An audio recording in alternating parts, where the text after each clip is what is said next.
Hello बच्चों, आइए देखते हैं प्रश्न।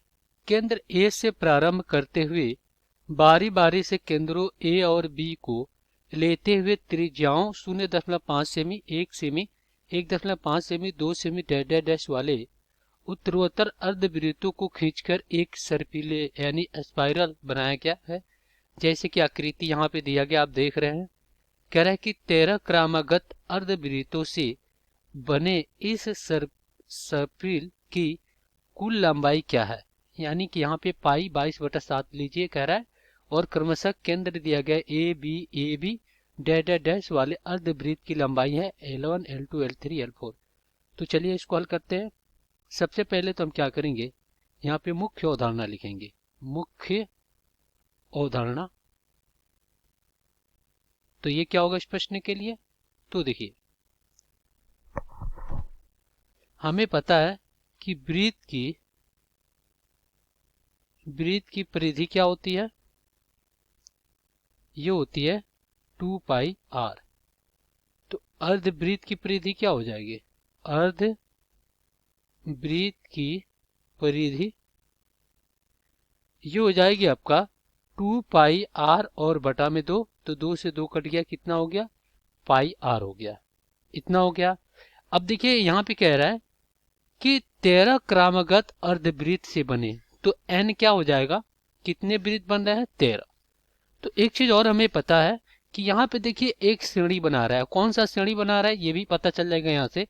अगर हम क्या करते हैं, दूसरे पद में से पहले वाले पद को घटाते हैं, एक में से 0.5 को घटाते हैं तो 0.5 आता है, 1.5 में से 1 को घटाते हैं तो 0.5 आता है। यानी जो इसका सर्वांतर वो समान आ रहा है, तो ये समांतर श्रेणी में है। तो समांतर श्रेणी में n पदों का योगफल क्या होता है, ये होता है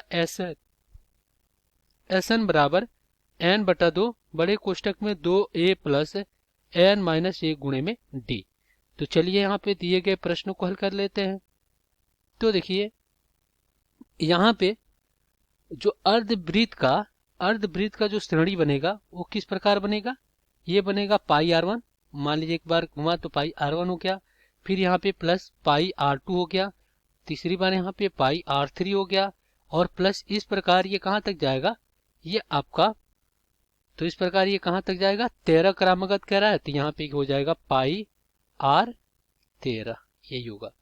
तो यहाँ से n हमें क्या मिला था, 13 मिला था। ये अगर हम इसमें से पाई उभयनिष्ठ ले लेते हैं तो क्या हो जाएगा, r1 plus r2 plus r3 और plus dash dash dash dash dash dash कहाँ तक, r13 तक, ये होगा। अब देखिए ये जो श्रेणी बना रहा है इनका हम क्या करेंगे, योग कर लेंगे, क्योंकि एक के रूप में दिया गया है। तो इसका अगर हम यहाँ पे लिखे इस रूप में तो क्या हो जाएगा, देख तो क्या हो जाएगा, ये हो जाएगा अपना पाई बाहर रहेगा, और कोष्ट में r1 कितना है 0.5 प्लस कितना है, तो प्लस क्या है 1.0 और प्लस 1.5 प्लस कितना 2.0 और प्लस डैश डैश, ये कहाँ तक है आपका, ये डैश डैश है, इस प्रकार। चलिए यहाँ पे अब हम क्या करेंगे, इसका प्रथम पद यहाँ से मिल जाएगा 0.5, और यहाँ से जो सर्वांतर मिलेगा वो क्या हो जाएगा, 1.0 माइनस क्या हो जाएगा 0.5, तो यहाँ से जो सर्वांतर होगा 0.5 हो गया। तो अब हम क्या करेंगे, यहाँ पे योगफल का सूत्र लगा देंगे। तो S13 कितना हो जाएगा, ये हो जाएगा 13/2 कोष्टक में 2 गुणे 0.5 और प्लस कोष्टक में क्या हो जाएगा 13-1 और गुणे में d कितना आपका, d है 0.5, तो हो गया 0.5। चलिए यहाँ से हल करते हैं। तो S13 बराबर क्या हो जाएगा, ये हो जाएगा 13/2, और यहाँ से कितना हो जाएगा, देखिए इसमें 2 से गुणा करेंगे तो 1 हो जाएगा, और प्लस ये 12 और गुणे में इसको 0.5 को लिख सकते हैं 1/2, तो यहाँ पे 6 दूना कितना हो गया 12। तो यहाँ से आपका क्या हो जाएगा, S13 बराबर 13/2 और 6 कितना हो जाएगा, देखिए 6 7 हो जाएगा, तो गुणे में आपका कितना आ गया 7 आ गया। तो S13 बराबर क्या हो जाएगा, ये हो जाएगा 91 और बटा में 2 हो जाएगा, ये S13 आ गया।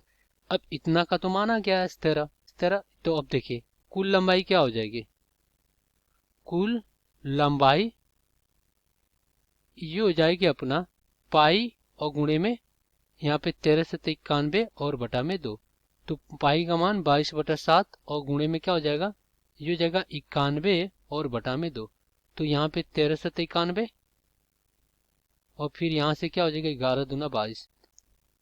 तो यहाँ से कुल लंबाई क्या हो जाएगी, कुल लंबाई बराबर कितना हो जाएगा, इनका गुणा कराएंगे तो 143।